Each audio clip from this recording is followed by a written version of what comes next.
Hey Trek Gang, what's going on in this week's episode of the Boeville in Newtown? Well, it's right over here. Stand by and we'll get into what's happening this week.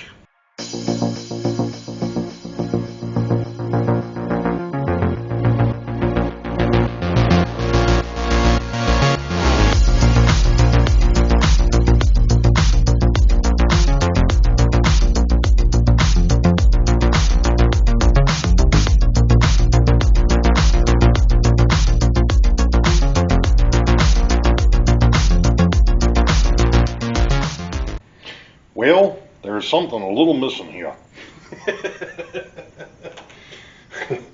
I decided the other night that I was going to start working on fixing the bridge area. What do I mean by that? Well, one of the issues that I had here, move my bridge abutment out of the way, was that the base was not level. So I kind of straightened that all out now. It is level across the front, and it's now level back the front. The issue I still have though is I think I need to recut the dam itself, because when I originally had to put this base in, apparently the wood was a lot more off than what it is now.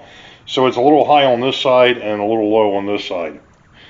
So I'm going to have to either figure out a way of getting this to fit the way it's supposed to, or I'm just going to have to recut it, which I think I may just end up recutting it. I think I've got some spare of the underlayment down here. If not, I'll just have to mess with this a little bit and get it back where it belongs, or get it lined up again. I may just end up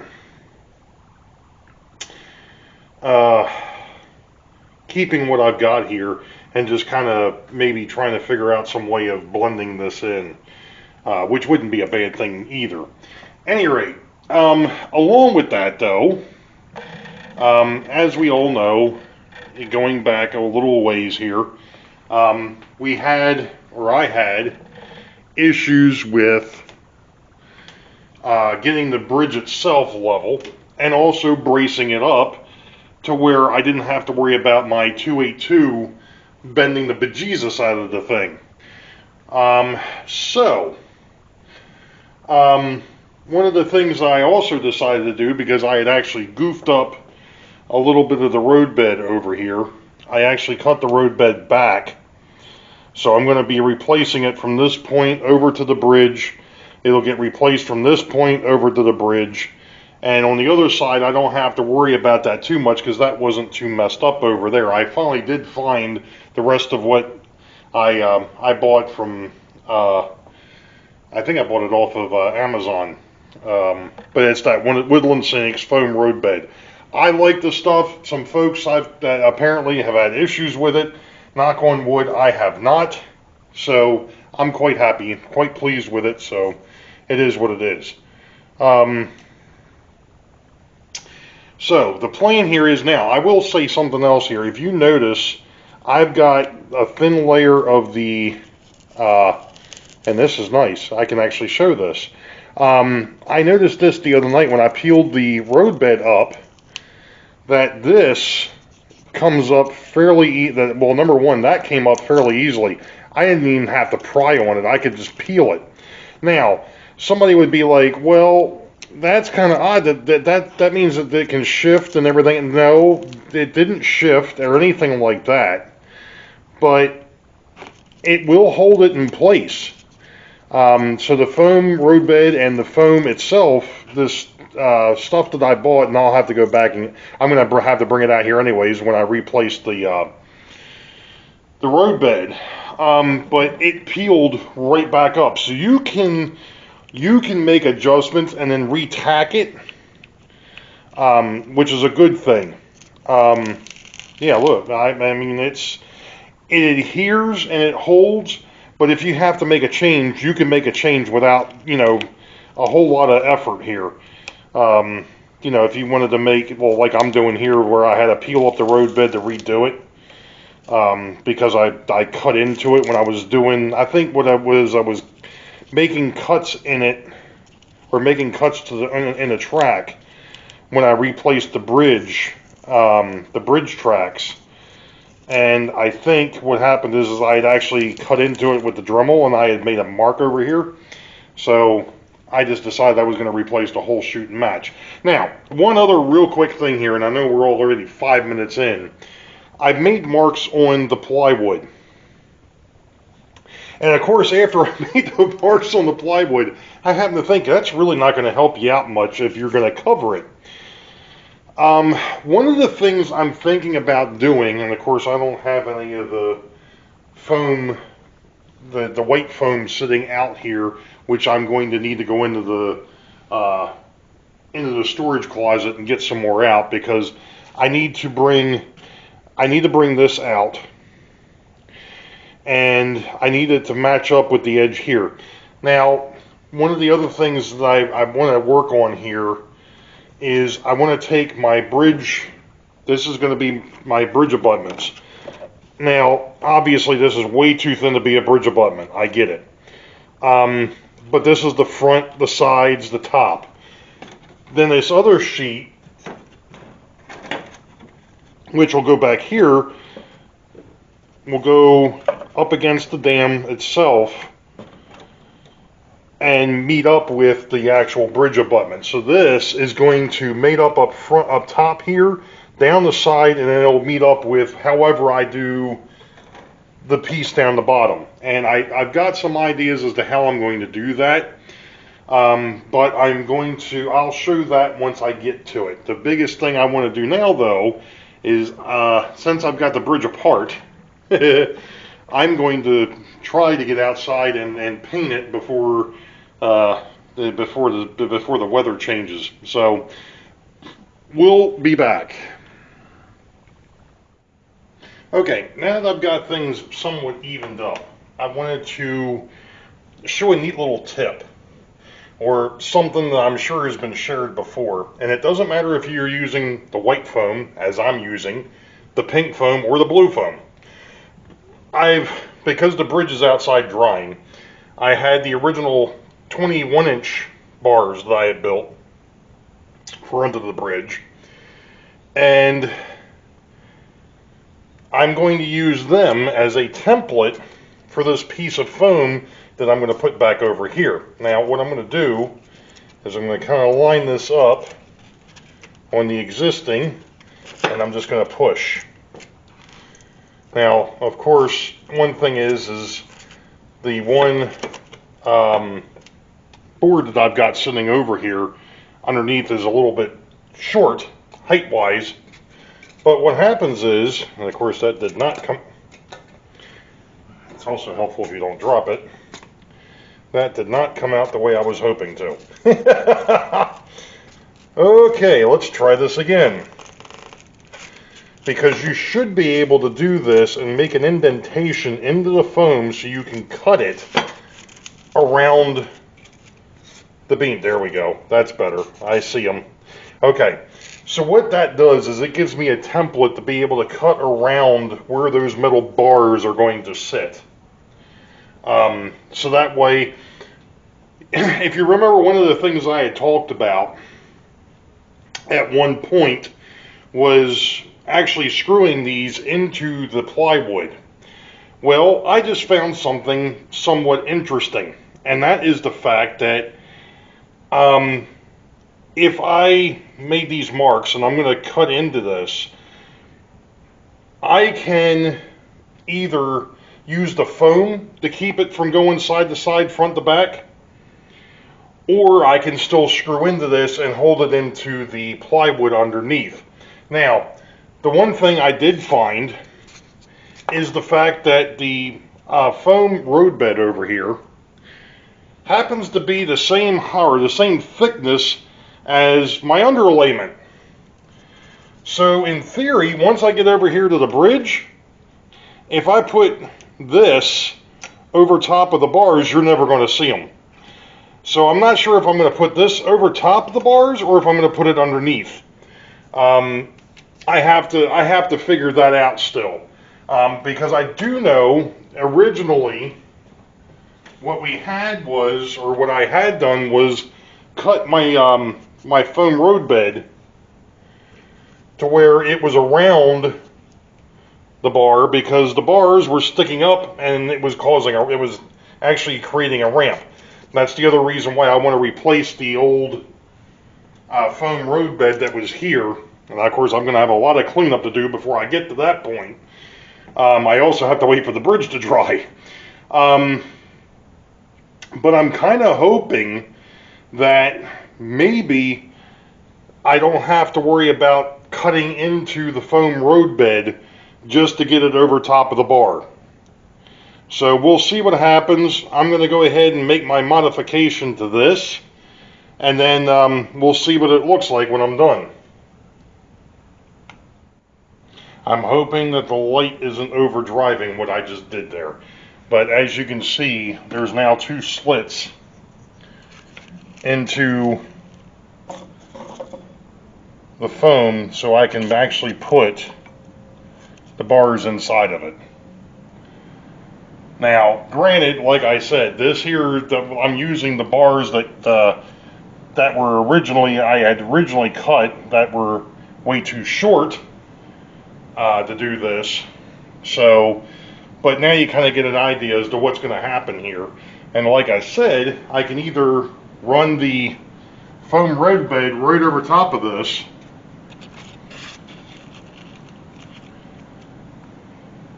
or if I wanted to, I could go ahead and use the underlayment on the end there and cover this whole thing. We'll see which way works better. But we'll cross that when we get there. So that's where we're at. I'm going to go up and check to see how the bridge is doing. Okay, folks.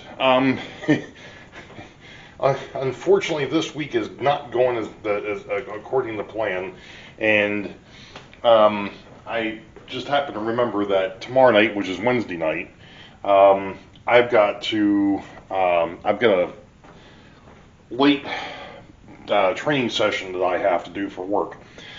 So I'm going to have to put this video to bed sooner than what I wanted to. So I'm going to show you all basically what I've been working on here, or at least a little bit of what's been going on.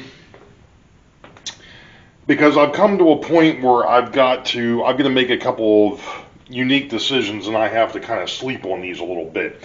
The first one is this area here between the dam and what I was originally thinking was going to be the wall, or the rock wall. Well, and of course I can't put this in here now because I've got the bridge sitting there, which, if you happen to notice, is all one color finally.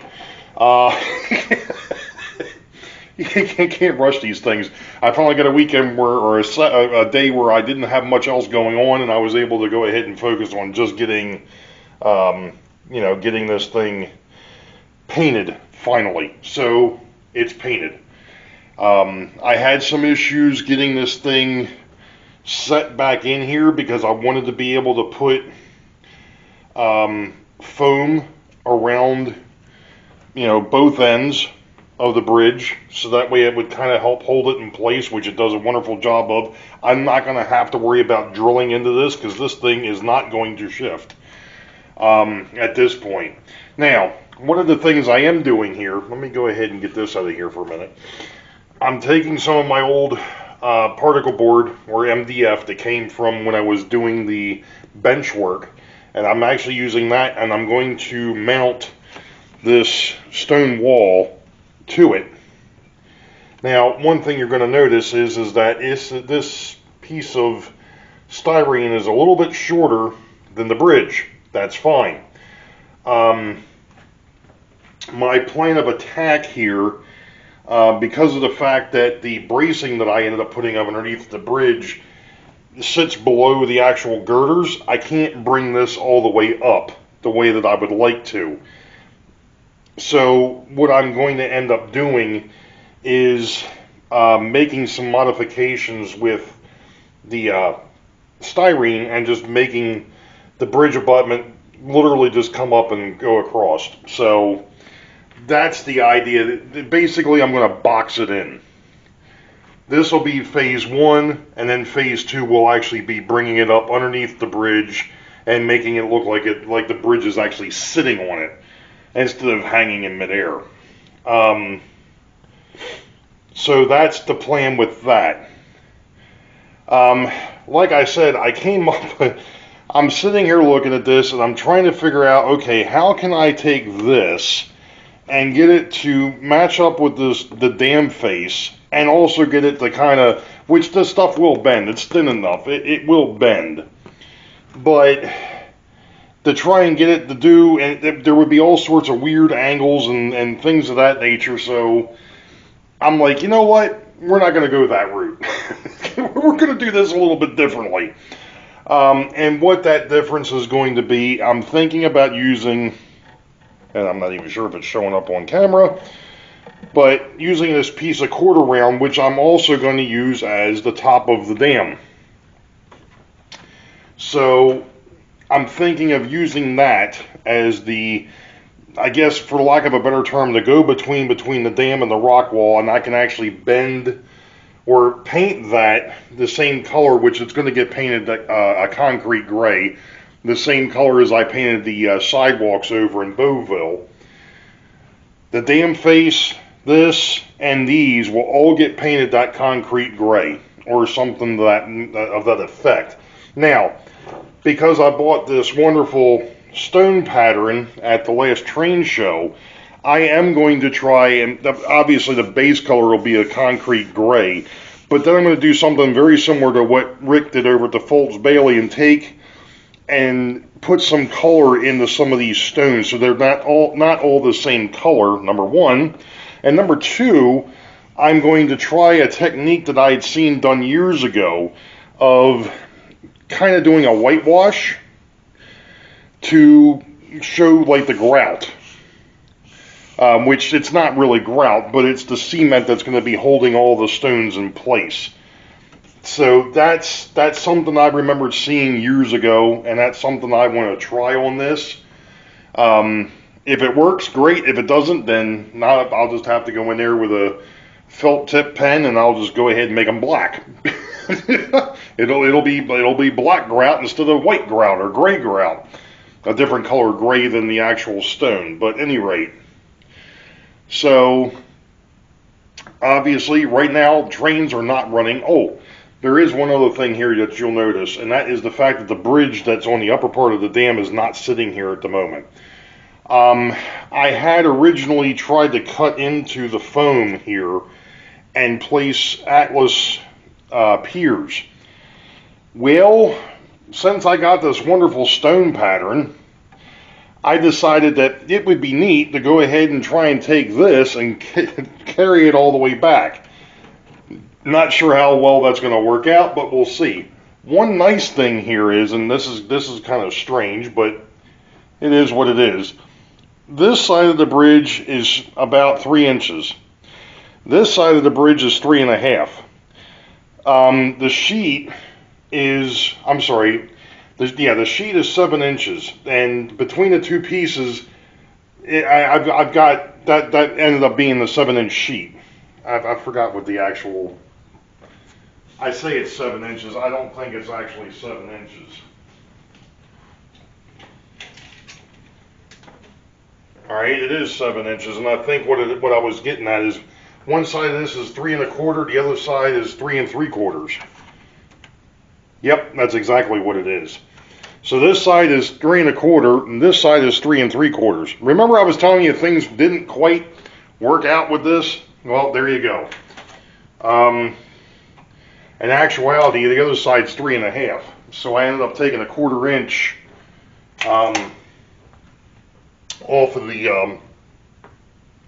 off the 7-inch high thing here. Anyway,